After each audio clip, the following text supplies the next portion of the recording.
હવામાન વિભાગ દ્વારા છેલ્લા 3 દિવસથી વરસાદી માહોલની આગાહી કરવામાં આવી રહી હતી। ખાસ કરીને દક્ષિણ ગુજરાતમાં ભારે વરસાદ વરસવાની આગાહી હતી, જે મુજબ જ અત્યારે માહોલ બની ગયો છે।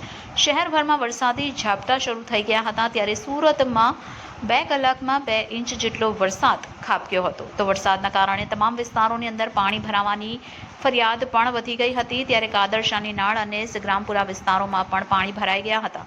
તો હવામાન વિભાગ દ્વારા આગાહી કરવામાં આવી હતી કે દક્ષિણ ગુજરાતમાં ભારેથી અતિભારે વરસાદ થઈ શકે છે। ત્યારે આગામી 72 કલાક સુધીમાં સમગ્ર દક્ષિણ ગુજરાતમાં વરસાદી માહોલ છવાયેલો રહેશે।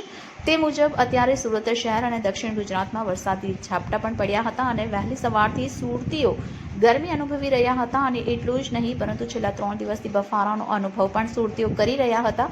ત્યારે બપોરના સમયે સતત વરસાદ વરસતા ગરમીથી થોડી રાહત અનુભવાઈ હતી, પરંતુ સુરત શહેરના મજૂરા, રિંગ રોડ, ઉધના દરવાજા, નવસારી બજાર સહિતના વિસ્તારોમાં પાણી ભરાઈ ગયા હતા, જેથી વાહન ચાલકોને પણ ભારે હાલાકીનો સામનો કરવો પડ્યો હતો।